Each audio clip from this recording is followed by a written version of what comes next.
older adults. My name is Pam Yankee Love, and I am the Director of Research and Evaluation here at the University of Louisville Traeger Institute. And we are glad you have joined us for our final Project Echo of the year.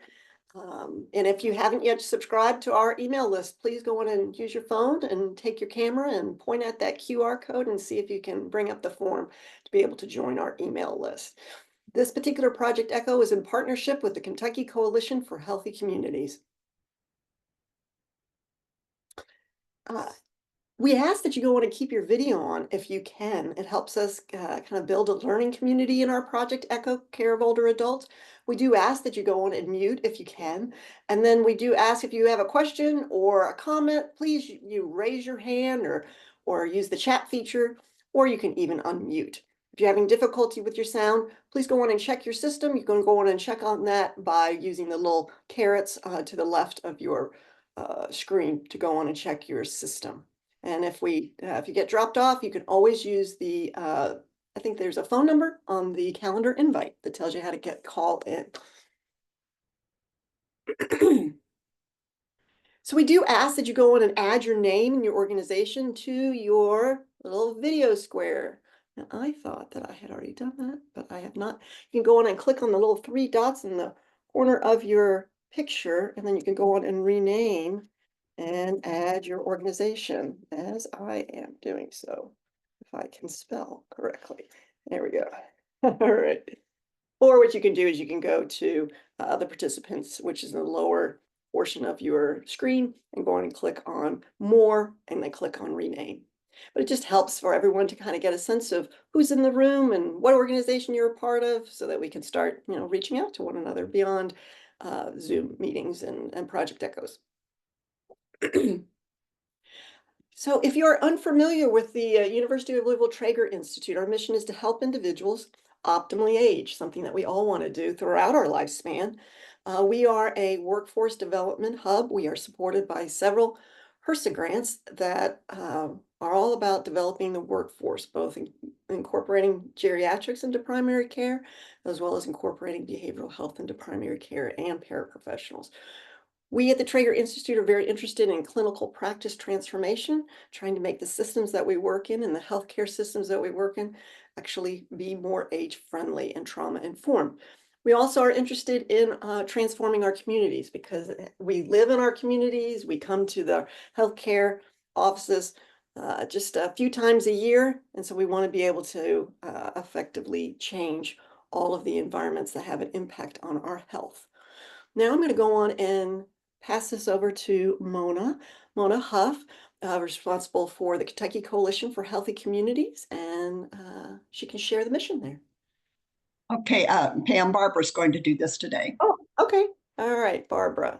Let's see. Oh, Hi. Hello. My name is Barbara Gordon. I'm the Director of Community Engagement at the University of Louisville Traeger Institute Optimal Aging Clinic, and happy to be here with you this morning.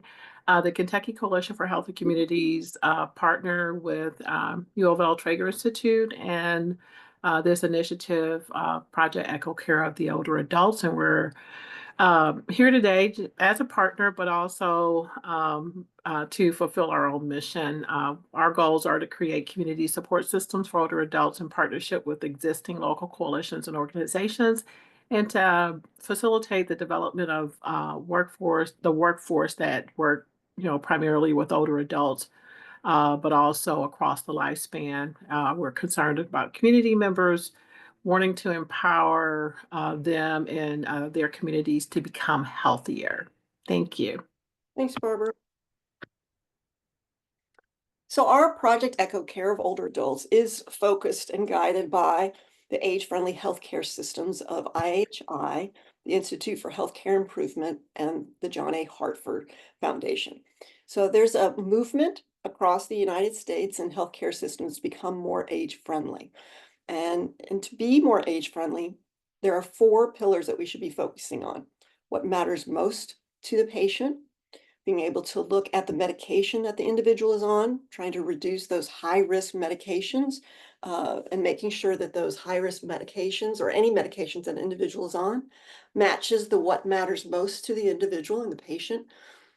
making sure the individual has mobility goals and making sure that that medication doesn't interfere with those mobility goals. And then also focusing on the mentation or the mind and the mood of the individual, looking at trying to prevent or identify or treat and manage dementia, depression, and delirium. So in our 24-25 schedule, we are having a focus on lifestyle medicine as well as other topics that our community has been asking for. So every other month in our 24-25 schedule, we're going to have a focus on lifestyle medicine. In November, we focused on food as medicine. Today, we have a great presenter and a good friend who's going to be focusing on the scam landscape today. And then we're going to be moving on in January, focusing on Move to Thrive, the power of physical activity and health. Then in February, we're going to be focusing on advanced care planning with March, focusing on restorative sleep. If you haven't yet registered to be able to receive our Project Echo notifications, there is the QR code. And so not only, so we have kind of the 4M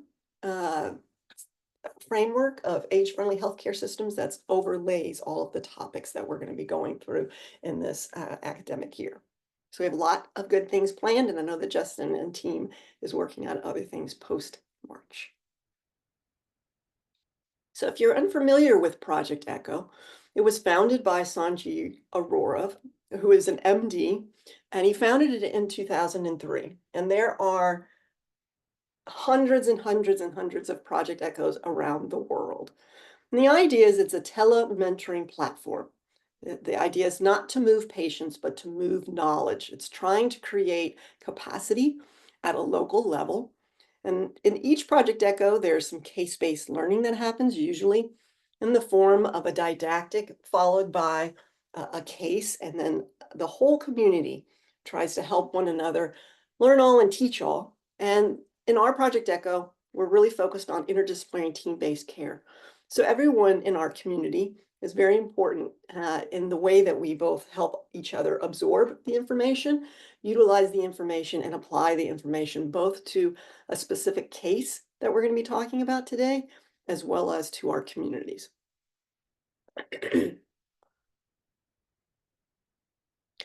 Our presenter today has nothing to disclose. And if you are a community health worker, we are providing 1.5 hours for today's session for your CEUs. So anyone in our session can receive an attendance certificate for 1.5 hours. And both the community health workers, if you're interested in receiving CEUs, and other individuals who are interested in receiving just an attendance certificate. The way that you get those certificates or that information about the CEUs is to make sure you complete the evaluation that comes at the end of our session. So today we have a presentation on the scam landscape, and we have Tanya Sallee. And let me tell you a little bit about Tanya. So happy that she's here today. Tanya Sallee has worked in the information technology field for over 40 years. She started out in the medical technology field at the American Red Cross, where she worked for 16 years. She volunteered as a CASA advocate for the American Red Cross Disaster Program, the Honor Flight Bluegrass, Age Friendly Louisville, and many others. Tanya has been an AARP volunteer for 6 years and a representative on the AARP Kentucky Volunteer Leadership Team. Her favorite part of volunteering is being an AARP advocate for the 50+ population, learning, networking, and helping others. And Tanya is also proud to be a Kentucky Colonel. So thank you so much, Tanya, for being here. We already talked about some of the things before our session started about all the potential scams that are really ramping up during this season. So we are so glad you're here, and we look forward to learning from you. So whenever you are ready, you can begin. Well, thank you, Pam. Hello, everyone, and welcome. Again, my name is Tanya Sallee, and I'm a volunteer with AARP. I look forward to facilitating today's conversation about fraud, Prevention, and the AARP Fraud Watch Network. My job as your facilitator today is to present valuable information to you that will help you recognize and avoid fraud. However, as an AARP volunteer, I have had training on fraud, and I do have some great information, but I am not an expert. I'm going to be attentive to moving the conversation along to ensure we finish in the slotted time, because I see you all have a wonderful session lined up today.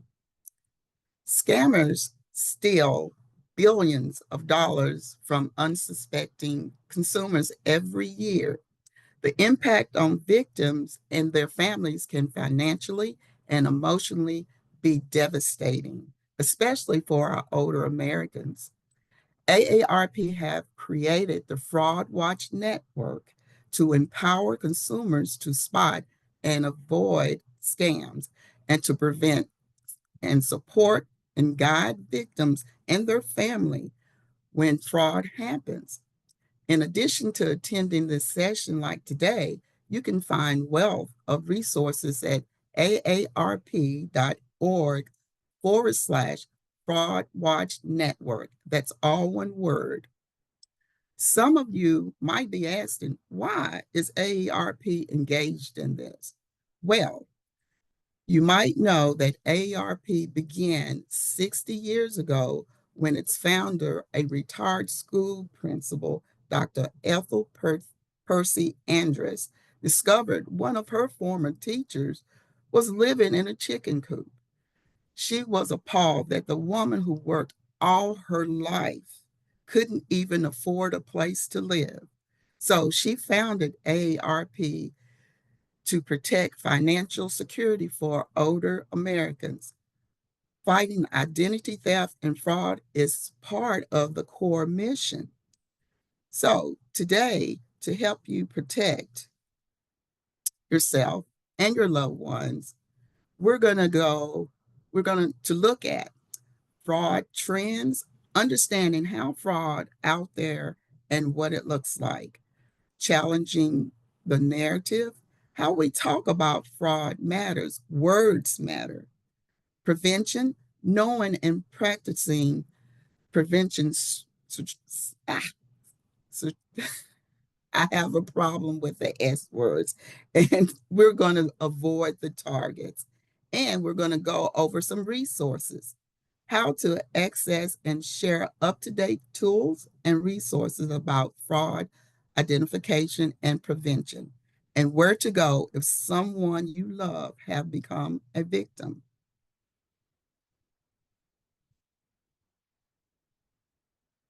Okay, we're going to look, what is the impact of fraud in older adults? Let's first talk about fraud in a broader context.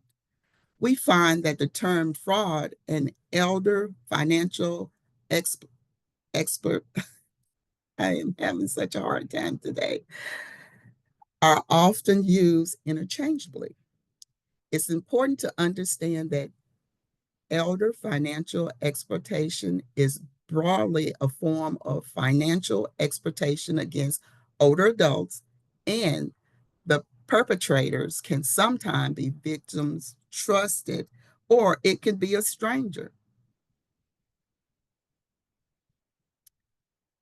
Examples of elder financial exploitation includes embezzling, falsifying records, coerced property transfer, denying the victim access to their own assets. Examples of fraud are imposter scams, romance scams, lottery scams, and scams that result in identity fraud.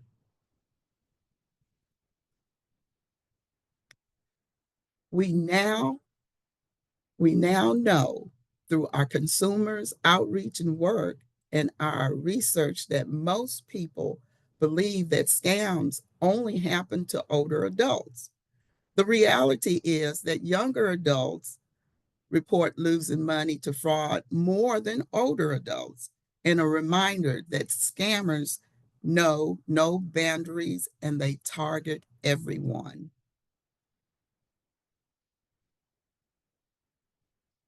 Now that we talked about the bigger picture, let's discuss some of the most frequently reported scams. Imposter scams are exactly what they sound like. Criminals pose as someone or something else to try to convince us to send them money. So there's the government scams and the business imposter scams. And as you see on the slide, under the government scams, you see they target Social Security, IRS, our Medicare, which we just recently went through an enrollment, and also the Postal Service. And of course, the business they target, one that is really familiar to all of us, is Amazon. And then there's the utility companies, there's the FedEx, which we were talking previously about getting the text or email saying, we're holding a package for you. We just need your address. And as I stated, if you're holding a package, it should have the address on it. So why are you asking me for the address? And then there's the Norton antivirus software. They'll tell you that, hey, it seems like your computer is vulnerable to a hacker. You need to download. No, we don't. And then there's Microsoft. Microsoft do not care about us. They're not going to send anything. All they want is us to purchase their software and spend money. So beware of those, especially for the businesses. Now, I would like to show you a video about a business scam that you might have or may come across, the Amazon imposter scam. Amazon imposters are bombarding consumers with millions of robocalls, texts, and emails hoping to steal their money. Here is what to watch out for. You haven't placed an order, but you get an email or text that looks like it's from Amazon saying your order has been confirmed. You're then directed to click a link or call a number if the information is incorrect. Don't take the bait. You're notified about suspicious charges on your account and steps you need to take to address the issue. But taking these steps always spells trouble, so it's best not to engage or respond. You get a call or text saying a Prime account has been taken out in your name. You're requested to call a number to straighten things out, but that number goes to a scammer who's out to steal your money as well as your personal information. If you think you have an issue, contact Amazon directly. For more tips, go to aarp.org/fraudwatchnetwork.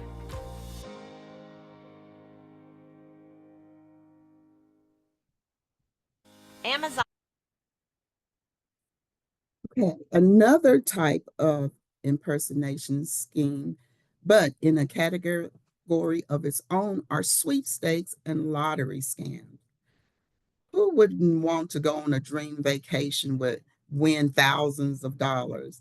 Scammers try to take advantage of our eagerness by sending us a physical letter, an email, or even call us or on social media, messaging us, you've won this contest, you won this prize. But there's a catch. You are asked to pay a fee, taxes, or custom duties to claim your prize. They might urge you to wire them money or purchase a gift card and ask to give you the numbers off the bat. This is a red flag. Never pay for a fee to collect a prize. If you want a prize, why don't they subtract that from your winnings? That's what I would think so. And if you can't remember entering a lottery or sweepstakes, that's a red flag too. If we were to take a quick poll of what could indicate sweepstakes scams, it is a request to pay fees, taxes, custom duties before collecting a prize, winning a sweepstake you never heard of, being asked to buy gift cards and share numbers on the back of the gift card, or all of the above? And I'm pretty sure everyone that is listening here that we could say all of the above.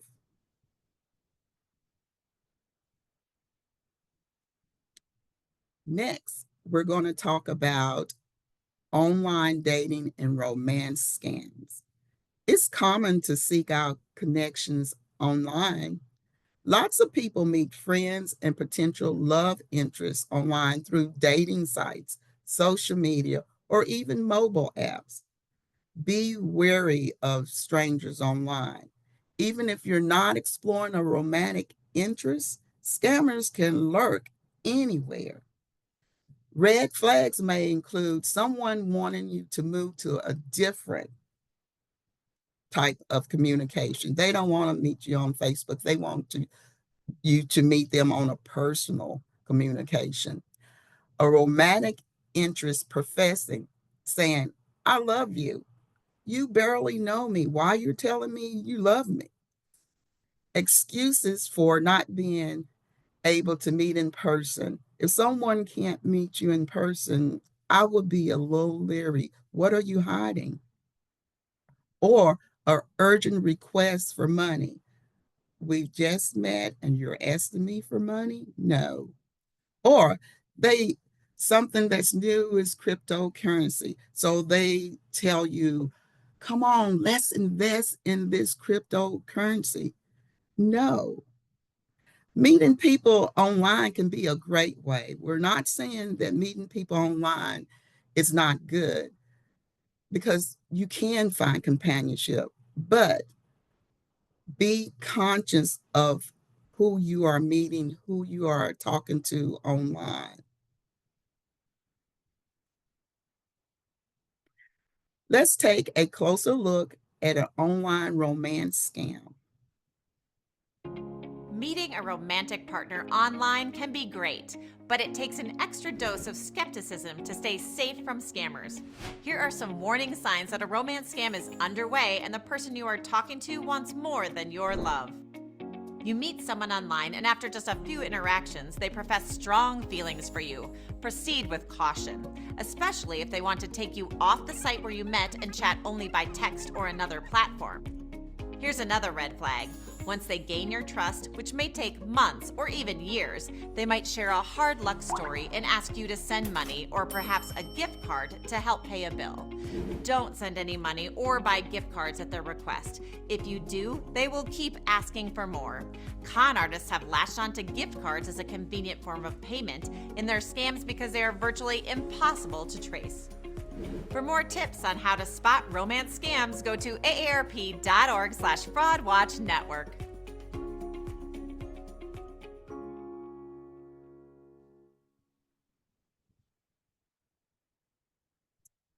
Okay, the last type of fraud that we will discuss today is identity theft and fraud.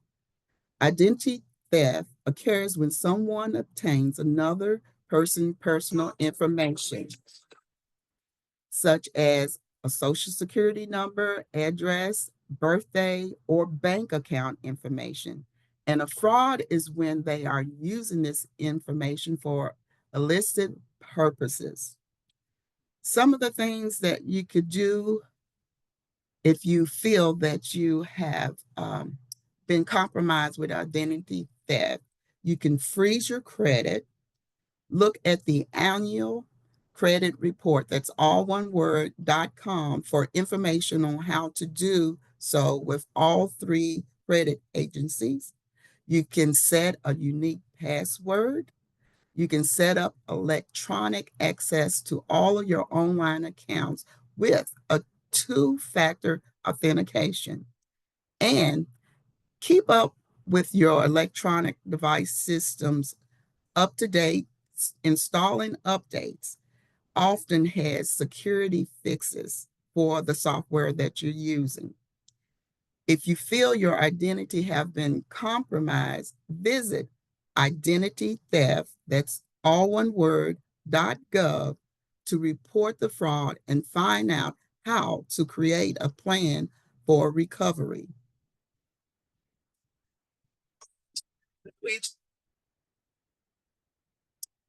So let's take a closer look at identity theft. Who really needs to know your Social Security number? Here are 3 ways to keep your Social Security number out of the wrong hands. You might get a phone call from someone pretending to be from the Social Security Administration, asking you to confirm your number. Don't oblige. A Social Security representative doesn't need to call you for this information because they already have it. If you receive documents containing your Social Security number, you should either lock them in a safe place or shred them. If you don't have a shredder, many communities have places where you can drop off sensitive documents and they'll shred them for you.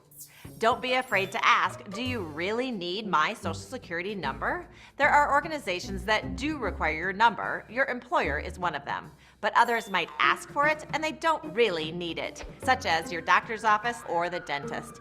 They can get that information from your insurance company. For more Social Security tips, go to aarp.org/Social Security. Okay, we're going to look at some forms of payment as most often used. As you see, the credit cards and the debit cards are at the top of the list. Payments like Venmo, Cash App, and Zelle have no consumer protection. Cryptocurrency is also on the list. And also, gift cards fell at the 5th most reported payment fraud. And I'm respecting the time here, and I might go a little bit fast, but I want to leave a little time for questions. And as a society, we need to refrain from what the words that we're saying to.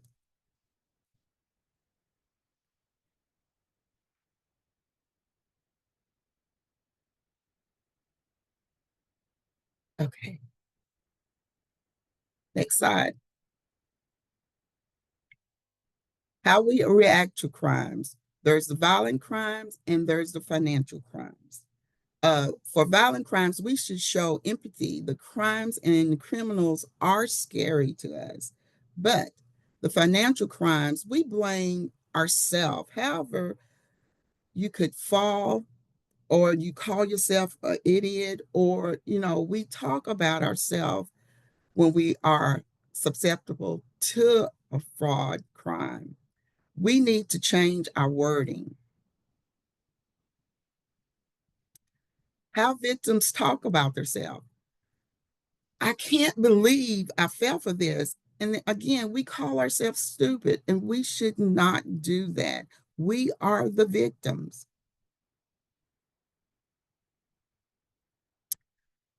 Why crimes are successful is called the ether. The ether is the heightened emotions blocking our thinking.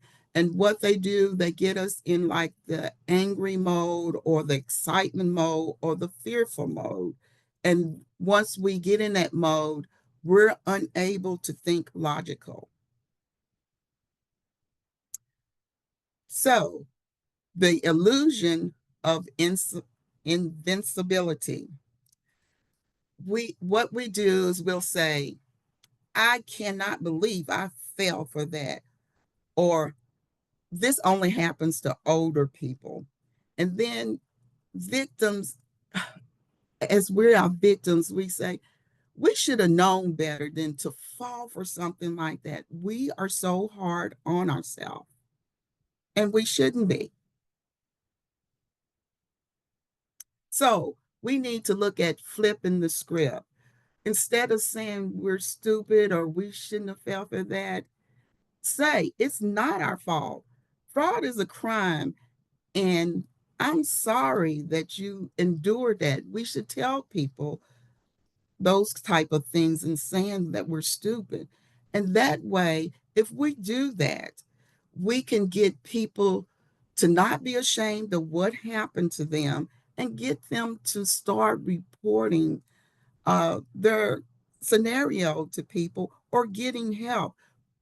But we can also get them to call the AARP Fraud Watch Network and report this crime that happened to them so they can get it in their database.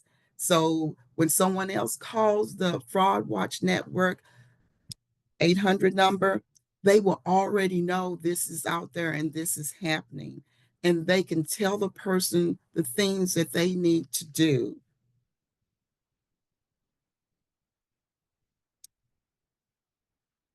You can flip on, Justin, because we're running out of time here. And I apologize. But when we talk about fraud and scams, it's such a broad conversation. You can talk about it all day. And it's happening to our friends, our families. And the best way to handle fraud is to network and don't feel ashamed. Everyone is susceptible to being scammed. Everyone. I tell people the story that I've been in IT for years, and the thing that we do is we try to protect the system so people won't get scammed. But I can get scammed too. I'm human. Like I say, the ether take over. We get into the mindset that we don't think logically. And my time is up. And I do want to say thank you all for listening to my Fraud Watch presentation today. And again, I ask to go to the AARP Fraud Watch Network website. You can sign up for fraud alerts. You can join podcasts of people telling stories about fraud. You can find out so much information if you go to the website. And again, it's aarp.org/Fraud Watch Network. And remember, if you can spot a scam, you can stop a scam. And thank you for listening to me today. And I hope I said something that will help you in fighting fraud. Thank you so much. Right now, excuse me, we have about 5 minutes for questions. Justin already has a question in there. Let's see. Justin, you want to ask your question? Yeah, Tanya, does the AARP network with state and federal agencies to help recover losses or just to help protect people, or do they give people tips on how they can help recover losses? What they do is they work with agencies. So they're going to be your help source to point you in the right way, to help you in recovering your losses. They will lead you to the person that can help you with the recovery. They can lead you to mending your credit. They can give you all of those resources because they have a database of these fraud and scams that have happened to people, and they have followed up with these people to find out how the outcome, so that way they know where to point people when something happens. Thank you. And Nick asks, I understand there might not be a way to prevent all fraud attempts, but how can we educate people who do not believe they are being scammed? Well, a good question. And that's what at AARP, what we're trying to do. We're trying to get the word out to all the communities. So that's why we have it to where you can sign up to ask us to come out and do a presentation, because we keep up with all the scams that are going on, and we list all of the frequent scams, and also that alert that you can sign up for tell you what to look out for, what's hot and heavy out there.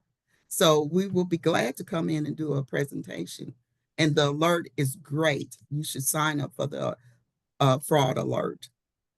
And the fraud alert information is on the Fraud Network, Watch Network? Yes, you can sign up for the what we call the watchdog alerts, and it'll keep you informed of the latest scams out there. Okay, the watchdog alert. There was something on your slide a few slides back that said something about brokers, and I was wondering if you could just go over that for a second. Let's see. Well, Go back. what we were talking about is do your research. A lot of times, and especially this time of the year, this is the giving year. So if there's a charity or there's an investor out there that's trying to talk to you, go to their website, do some research to make sure that they are legit. Make sure that charity is legit before you give money. Mhm. Thank you. Any other questions or comments? There's lots and lots of praise in the for you and the presentation and being so helpful and valuable. Um, anything else? Like I say, go to the website. They have a lot of information. And with scammers, they update it, I would say, almost every day on the hour because there's so much going on. And please, please, I ask everyone, if something happens to you, I don't care if it's little or it's big, please report it because you can recover sometimes your funds and you can repair what's if there's been some damage to your credit. Yeah, I once reported and I got something like $1,500 back. It Yeah. was an Amazon scam, so that I didn't notice for a year on my credit card. So yeah, I get it. Well, thank you so much. You both increased my anxiety and also increased my capacity for problem solving and knowing that there's a website and a phone number that you can reach out to both when you fear that you're being scammed as well as after you have been. So thank you so much. And this is, I think, a video that we can send out to our network and that folks can send to their network because it was just so helpful. Thank you so much, Tanya. I hope you're going to be able to stay around. Yes, I would love to hear the case. Great, the case. All Yes. righty. Thank you so much. So now we're going to have a case presentation. I believe Dr. Bree Trishon is going to be presenting a case with us today. I don't see Dr. Bree. Hello, Oh, I there posted you my are. Hey. voice, so hopefully everyone can hear me okay. Yes, we can. So thank you so much for presenting this case. I think it's very timely and very aligned with what we discussed earlier. And maybe we can all put our thinking caps on and figure out how to help this particular person. I guess I didn't even realize. Do we have my slides or do I have to share slides? Can you see your slides? No. Oh, I can see them. Let's You see. Right. Well, they are being shared. there? Do you have so this is I'm really puzzled, Dr. Trishon. I know I told you I couldn't see or hear any of the videos that were happening during this last part either. Oh no. Huh. Well, it's interesting because we can hear you now. I could hear everything. I just couldn't hear anything that was being shared, and I just see you, Pam. I don't see slides. Oh, Do you have a little button at the top that's lets you look at the slides or the audience view? Now I see it. oh, you got Okay. it? Yeah. Oh, All right. great. So hey everyone, I'm Bree Trishon. I'm a palliative care physician and I'm also doing primary care here at Traeger Optimal Aging Clinic. This is a patient that I saw in my palliative clinic, and unfortunately was a victim of a scam on Facebook. But he's a 67-year-old male with metastatic small cell lung cancer, multiple metastases. He initially started chemoimmunotherapy, had disease progression, and then underwent second-line therapy and radiation to his left occipital lobe, so brain radiation. His son shared with us on the initial appointment that he was worried about his father's memory even prior to his cancer diagnosis, but things really seemed to get worse, especially with the brain metastases. Worried about his memory, his ability to manage his finances, and then shared with us that his father had fallen victim to several financial scams and said that there were multiple women on Facebook that were catfishing him and asking him to send thousands of dollars to them. So he's here in our palliative clinic. We're wondering, how do we best support the patient while still giving him autonomy? And how do we help support the family that is trying to help their father navigate through his cancer diagnosis, gosh, what's going on? Is there some undiagnosed dementia? How do we help this family and this patient? To give a comprehensive review of the patient, he does have multiple comorbidities in addition to the metastatic small cell lung cancer, hypothyroidism, hypertension, hyperlipidemia, diabetes, heart disease, reflux, chronic back pain, anxiety, just the whole picture, right? He is overweight, normotensive, although I would argue maybe his blood pressure is a little too well controlled. Um, uh, he is currently living with his family, and actually his son and his niece and her family all moved in with him to help take care of him. Like we talked about, he is able to perform most of his ADLs, but now the family's finding that they need to remind him to take a shower. They're needing to help him with meal preparation, definitely helping him manage his medications and his finances. They pretty much cut him off of access to his credit cards since this event happened with the Facebook scams. Again, the family shares that they're worried that there were some memory concerns even before the cancer diagnosis. He has significant pain throughout his entire body and poor sleep, which was part of the reason that he was referred to me in clinic. He is an Air Force veteran, and they had been working with the VA to try to work on accessing VA benefits for service connection, but they're really struggling. And then again, we have this financial scam and catfishing event.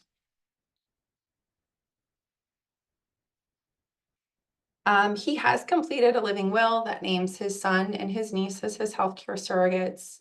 He does authorize the withholding and withdrawal of life-sustaining treatments and fluids. His son is providing him transportation to his appointments.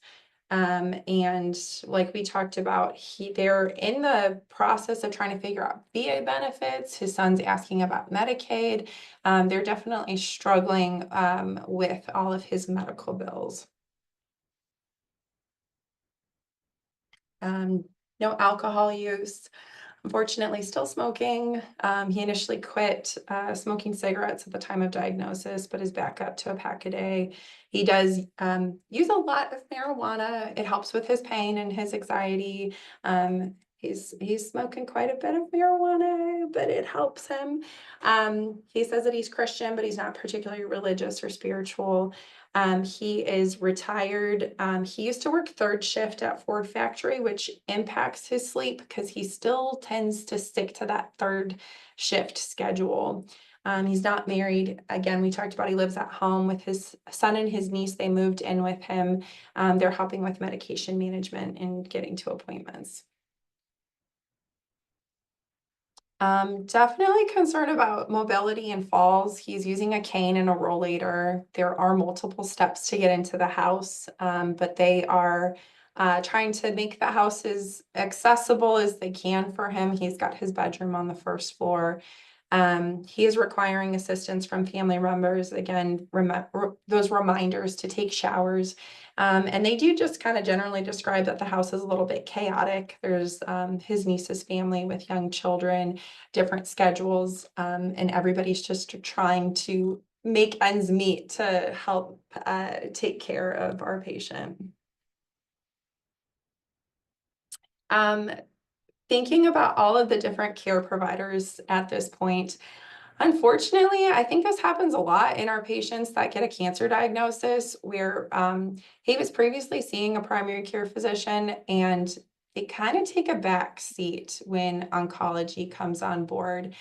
And I think a lot of primary care, often they are like not quite sure how to deal with their patient now. And they've got so many other doctor's appointments that oncology ends up filling meds that maybe primary care would normally be filling. Oncology is definitely taking a major role. He's also seeing radiation oncology, neurosurgery, and then palliative care. And even though we're all in the same system, this is something I struggle with all the time. All the oncology stuff is all within one EMR, and primary care is in another EMR. Some of our other providers are in another EMR. Sometimes even if we're all at U of L Health, we have a hard time communicating with each other. And then definitely add in, like, if this patient's previous primary care doctor was outside of the system, now we have even more trouble all communicating with each other. We're on a lot of medicines, a lot of medicines. We have multiple chronic conditions. We have medicines that we're on to help treat side effects of chemotherapy. We're on medications for pain management, for anxiety, for nausea. We're on a lot of stuff, and we have a lot of people that are managing these different pieces of the puzzle, and again, don't really have primary care actively involved. There might even be another page of meds. I can't remember. Just the 2 pages. I think, what are we at? 25 medications? So again, we have this patient with metastatic cancer, concerns about cognition and memory, concerns about this financial scam and that he's getting catfished by women on Facebook. So how do we best support the family? How do we best support the patient? Wow. Okay. Thank you, Trishana, Dr. Trishana. All right. So we have some suggestions, some additional questions. Thank you so much for presenting the case. Where would you like to begin? Where do we start? Yeah, I'm sorry, I missed a square. Did someone want to jump in? No. Is their family part of our caregiver program at the Traeger Institute? Oh, I've tried, and Okay. he won't, like, I cannot get the son to engage. We have talked about it so many times, so many times. I even was like, look, I got the link. I talked to, our coordinator here, and fill out this. You don't even have to talk to, they don't have to start the conversation. Here's the link to this caregiver survey, and he won't do it. Do you think he would be willing to receive a phone call from someone to see if there's anything there? Like maybe he has notions of what the caregiver program is and what he doesn't feel like he can, attend or be responsible to, then it's just one more thing. But if maybe someone reached out to him. Yes, I do, and I don't. Our social worker at Brown, not Traeger, at our cancer center is very involved and like very back and forth with them of trying to help them. But it's like trying to hold his hand to literally have him sit down and fill out paperwork. Like that is what he needs at this point. He needs like time to fill out paperwork because they give him the resources, they hand it to him, but like they can't fill it out for him, Yeah.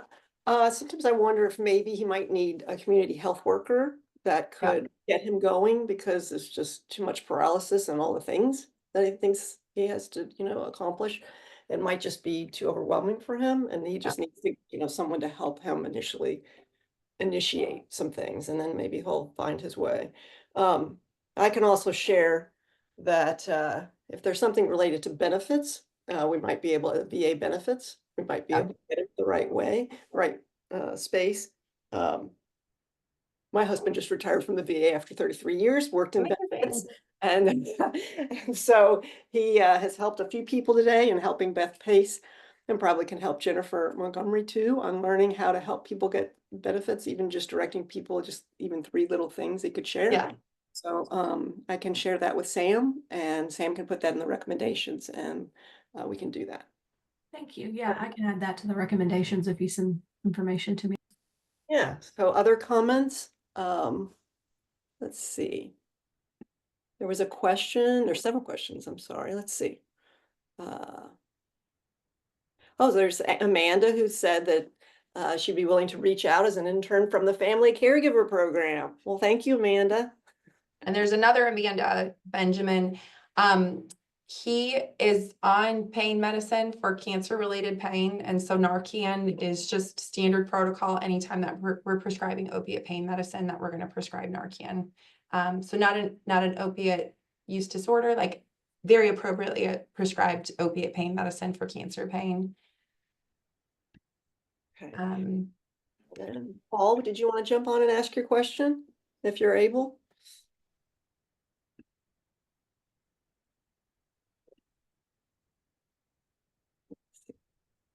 The question is there such a thing as daytime anxiety? I know a few elders who sleep a lot during the day and are awake almost all night. Some say their days and nights are mixed up, but I wonder if they don't sleep during the day to manage anxiety.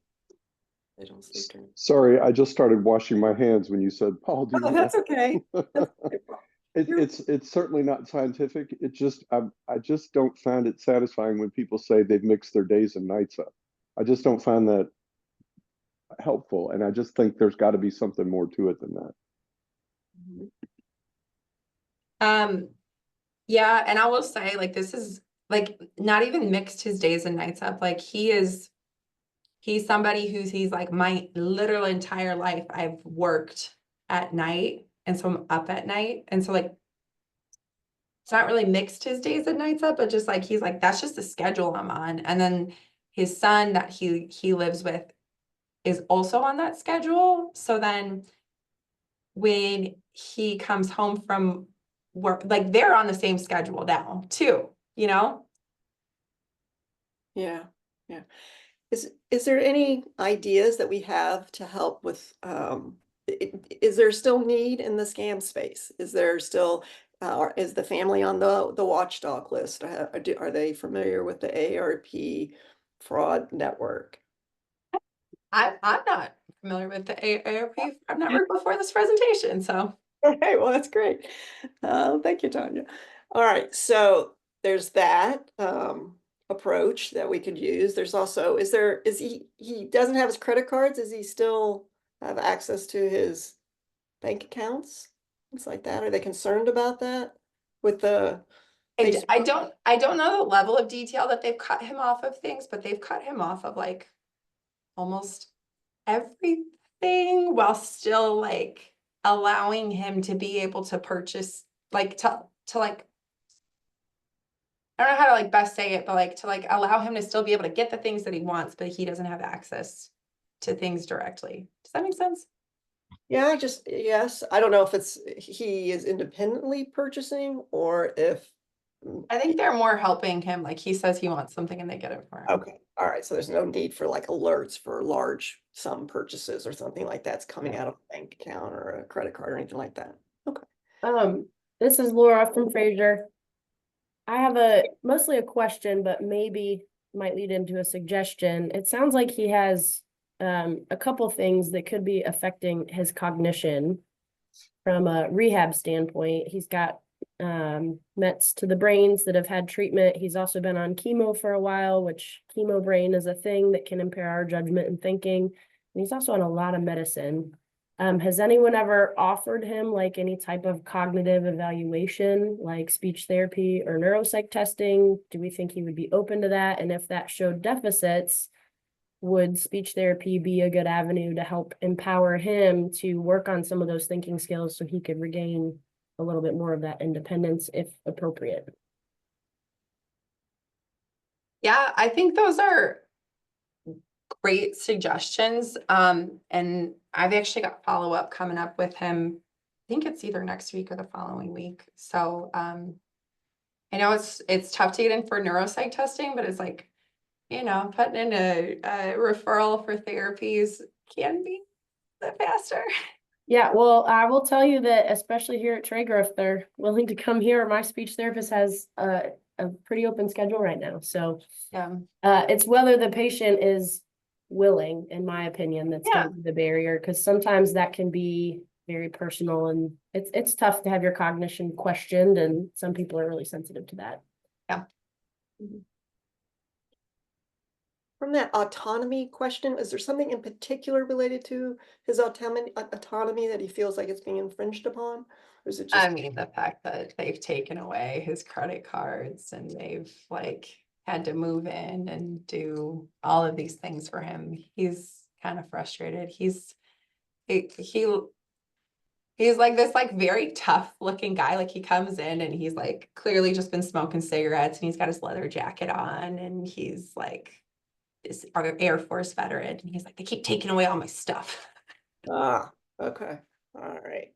So maybe there needs to be some boundaries related to that in the household. Yeah. It needs to be, I mean, I think it's just hard. yeah. So do you think a family session to talk about those types of things that, because the family, they've just recently moved in. I don't think it's super, super recent, like within the last year, like with the cancer diagnosis, like this all happened within the last year. Okay, so maybe it's just beginning to maybe get to him, or Yeah. maybe he's just venting. You don't really know. Yeah. Maybe. Yeah. Right. Right. So, Catherine, did you want to jump on and ask your question? Sure. Sorry, I can't put my video on. Okay. So I work for a nonprofit that basically provides social support for elders. And one of the things that we hear a lot is that even though they live with family members, they still feel super lonely because they don't have anyone who feels like theirs. And I'm wondering if he has any social connections outside of the immediate family who's stressed and frazzled and overwhelmed, or if he's maybe not, totally alone, but pretty No, pretty he's alone. pretty alone. And that's, I think, part of why he was finding these women on Facebook. Yeah. Mm.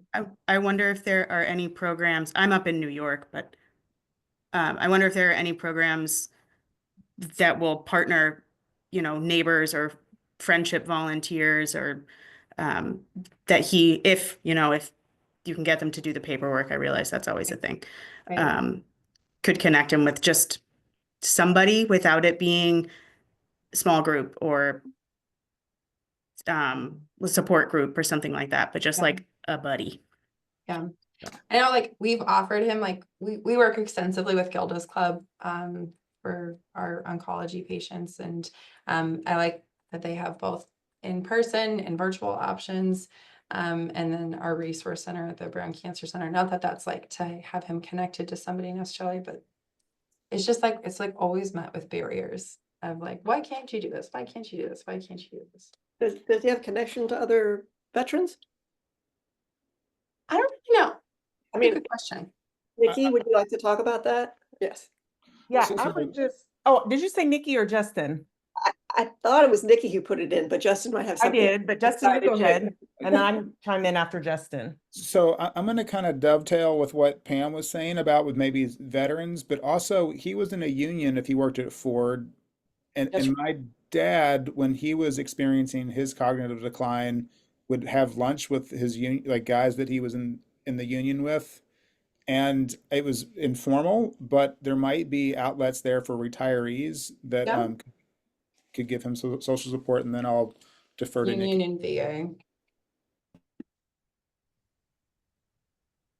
Yeah, I was just going to add, it's been several years ago, but I used to volunteer for this project. It's called Dancing Well. And so it's basically a social outlet for veterans. So it's pretty low key, low stakes. People get together for like a dinner, and then they do dancing. So yeah, it's real easy going, but that might be something that he might be interested in. I mean, his family could go with him too. I know that they've had like in the past, people would bring their kids as well. So maybe his niece and her kids, they could make it like a family thing, or if he just wanted to go by himself to get away.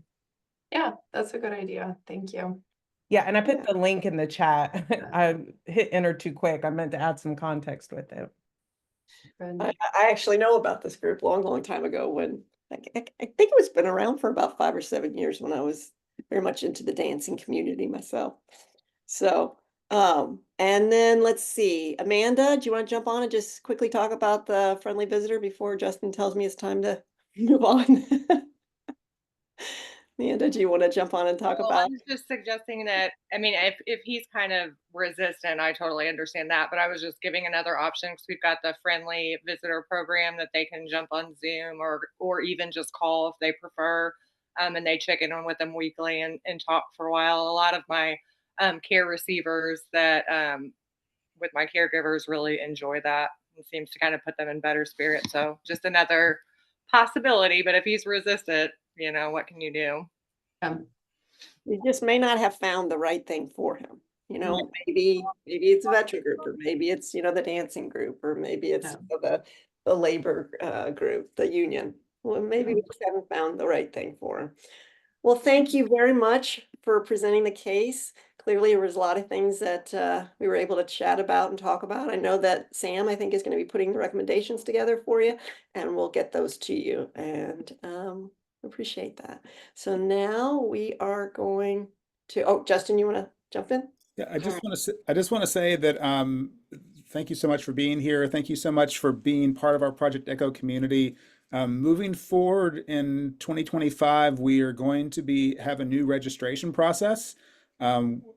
Project Echo has developed an online platform that handles registration and handles attendance and certificates.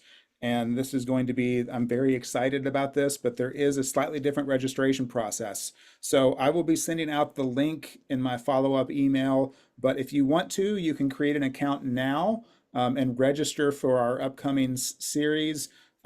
Basically, once you follow the prompt to the link, you just go through the registration process and you can register for our upcoming programs. You'll get a reminder emails through that as well. So moving forward in 2025, we'll have a slightly different registration process, but it'll still be hosted through Zoom. And you just log into your account that you create to access our meetings. And I will be following up in an email with instructions.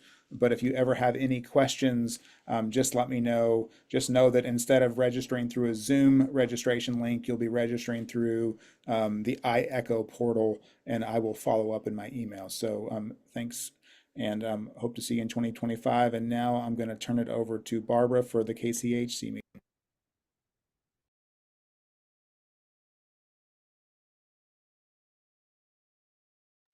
I'm talking or mute, so now I'm unmuted. Thank you everyone for being here, and thank you, Dr. Trishan, for presenting that case, and Tanya for presenting such great information. I know that anybody can be scammed, but after you turn a certain age, the scammers increase. Boy, exponentially as relates to trying to take your money. So I really appreciate all the information we received today. So as I indicated earlier, the Kentucky Coalition for Healthy Communities, we're really here to promote training of stakeholders and community members, and particularly professionals who work in the aging space. But to also provide information where we're empowered to um, take, take control of our own health. We want to provide hope and education for our communities, helping all of us to recognize the fact that we can live healthy lives regardless of our age. So although we do have a focus on aging, and this Project Echo is the care of the older adult, we try to look at this across the lifespan, because what we do early in our lives can impact how we age later in our lives. Next slide. So with our KCHC portion of our meeting, we always like to take the opportunity as a community to talk about what we learned and to share with each other. If anybody would like to share openly, we ask you to unmute and just share some things that you learned today that you will actually share in your own community, your own family, or with your peers and colleagues that you work with, or even with the people that you serve on a day-to-day basis. So just talk a little bit about how you might share this information. And the reason we do this is mainly because we learn from each other, right? So some ideas that you might have about how you can share this information may help me to understand how I can effectively share this information as well. So we want to give this opportunity for you to share at this time. And you can also put it in the chat if you feel more comfortable sharing in the chat, that's fine. But you can also unmute and share with us as well.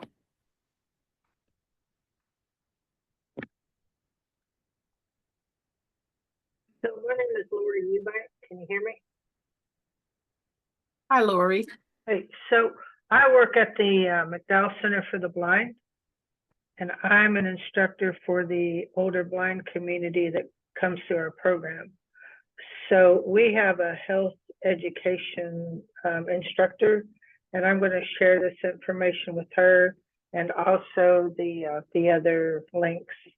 But I think especially for the blind population, it's a unique situation, easy to get scammed because we don't see some of those indicators. So I think it's real important for me to share with them what these types of scams are and resources. So I really appreciate you letting me be a part of this today. Great. Thank you, Lori, and thank you for that information. And we appreciate you being a part of this today, and definitely sharing this information with the health educator that you all utilize will be beneficial. Also, if you don't mind, you may have done this already, but you may have shared information with us already in the chat. But if you don't mind, just telling us again who you're with, if you could put it in the chat, then that's a resource that some of the individuals who are here today may be able to take advantage of. All right, my McDowell Center for the Blind. Justin did it for you, so thank you. Good. Thank you. Appreciate Yes. that. Yeah, I really appreciate it. Thank you for sharing. And if any of you have clients that are older, just have them call the McDowell Center. We do a wonderful job of, we have an in-house program where they can actually stay for day students, and we teach them how to relive in their world. So organization, how to cook, Braille, how to use the latest in assistive technology. So it's a really great program. Awesome. Thank you so much. Anybody else want to share?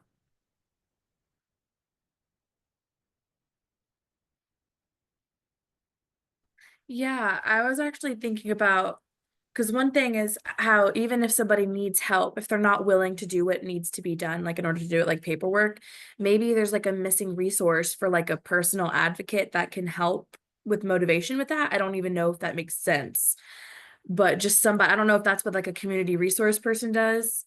But just something like that that can help them with what, if, of course, again, if they're willing, but just someone that can help with paperwork. Yeah, so Destiny, absolutely. I think you may have heard Dr. Yankee Left mention earlier the potential or the possibility of connecting the patient that was presented with a community health worker. And community health workers do work in that capacity, working hand in hand, one-on-one with the individual, trying to motivate them to take advantage of the resources that may be available to them in the community. There's this also this category of professional called peer support specialists. They primarily work in the behavioral health space, but they too that's their role. They're called peer support specialists. And with this particular patient being a veteran, there's a possibility if we could align him with another veteran, that person might be able to help motivate him to take advantage of the resources available to him. But it's an excellent point, and definitely a service need that where we continue to develop in that space. Thank you. Anybody else? This is good.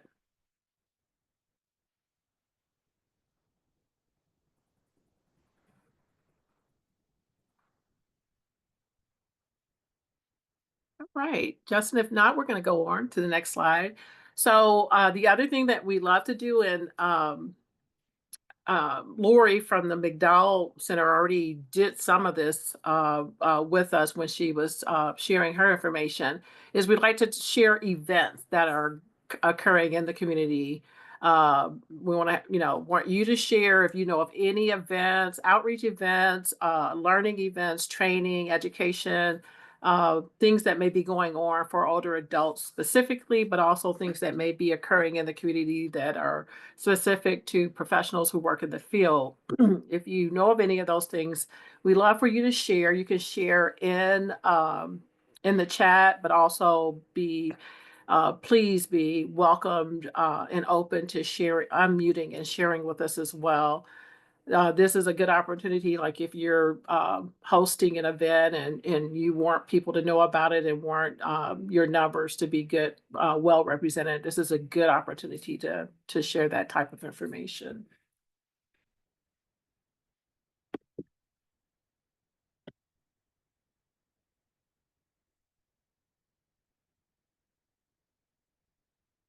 And just FYI, thank you, Ruba, for putting some information in the chat if you've not seen it already.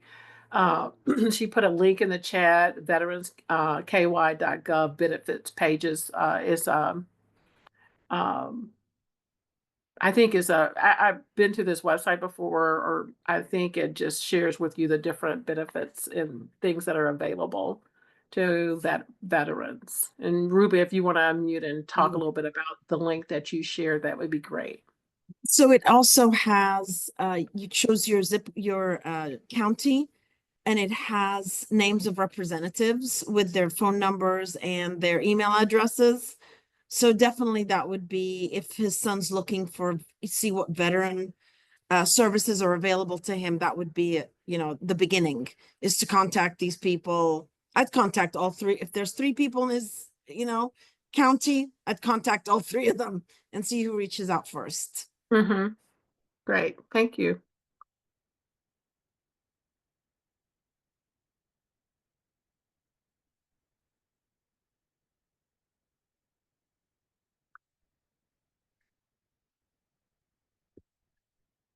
Okay, we'll go on. So an event that will be occurring that Traeger sponsors and plans, implements every year is the Optimal Aging Conference. And we are now open for a call for presentations.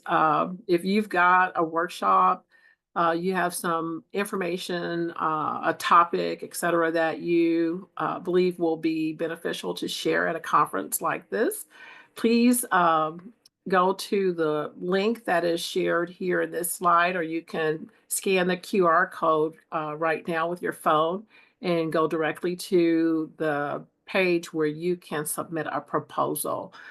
We will be receiving proposal submissions through January 10th, 2025. So you still have plenty of time to prepare your proposal and submit it. We'd welcome any and all of you to do that. Next slide. We also want to share with you that there'll be two Flourishing Together opportunities coming up. Flourishing Together is an evidence-based intervention that focuses on health education, helping people to live, to adopt healthy behaviors, etc. We'll have a virtual Flourishing Together facilitator training if you're interested in actually being a Flourishing Together facilitator. That training will be January 23rd and 24th from 9 to 4. If you're interested, you can contact Mona Huff, and her email address is there in the slide, as well as her phone number. And then the actual class. So the facilitator training is for those of you who want to do this particular intervention. The actual class will be provided February 6th through March 7th. It is a free 10-week class. This engages participants to learn easy and practical ways to eat healthier and to learn healthier lifestyles to prevent and manage diabetes and other chronic conditions that you may have. So we are also doing a diabetes self-management intervention as well. Some of you may be familiar with the Stanford model, chronic disease self-management model, where they have a diabetes self-management program as well. And I think that's the next slide, Justin, but stay here for a minute. But we're going to be implementing it next year as well. So I'll talk a little bit more about it. I believe the next slide will will have that. So I didn't have and I apologize, I didn't realize I was supposed to put I just had the basic information. I will send out the flyer in my follow-up email. Okay, wonderful. There is a flyer that you can access. Justin's going to send it in his follow-up. And in that particular flyer, you'll see the actual dates of the diabetes self-management intervention. The first meeting is virtual too. Please know that this is a virtual intervention that you can access. And the first meeting is like an informational introductory meeting where a lot of information will be provided, and then the intervention itself is 6 weeks after that.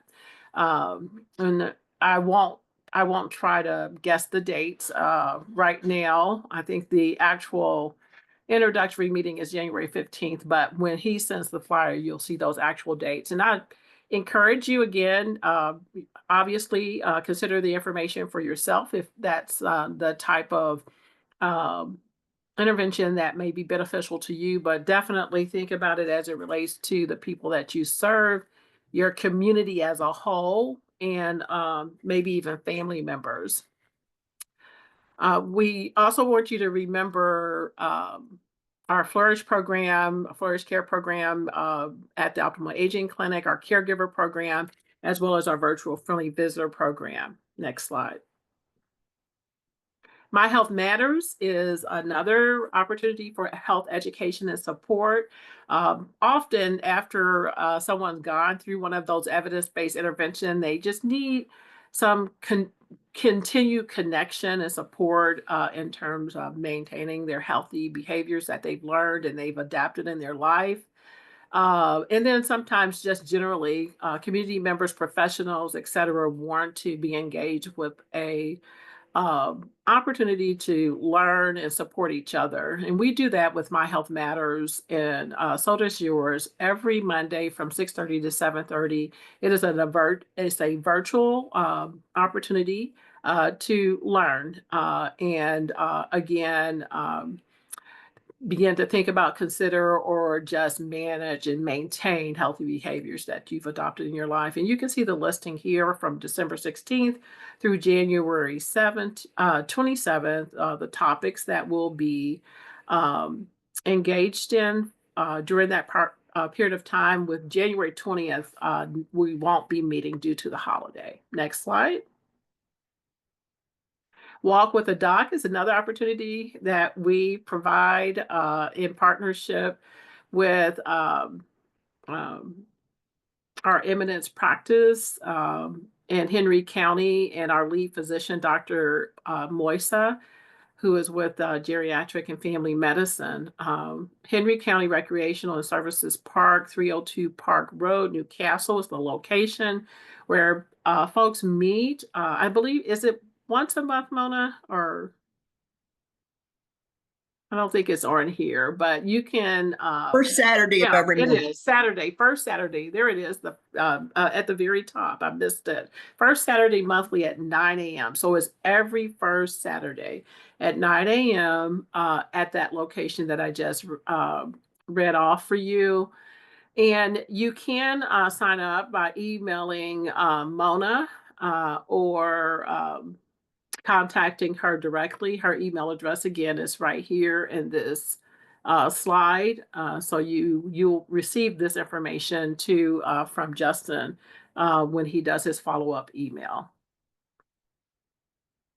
So just in closing, just to reiterate the why of why we do what we do through the Kentucky Coalition for Healthy Communities is, we want everyone to consider and pledge what's showing in this particular slide. I'll read it out loud, but we just want this to resonate with you as we conclude our Project Echo Care of the Older Adult today. We want to become an effective state coalition working with community members and community-based organizations to empower our state to become a healthier and compassionate people. Therefore, we will practice self-care and model healthy behaviors to our families, coworkers, members, and members of our communities. And we know that collectively we can make our communities healthier, Mbutu, I am because you are. That is in truth that resonates with everything that we do. Thank you, and you all have a good afternoon.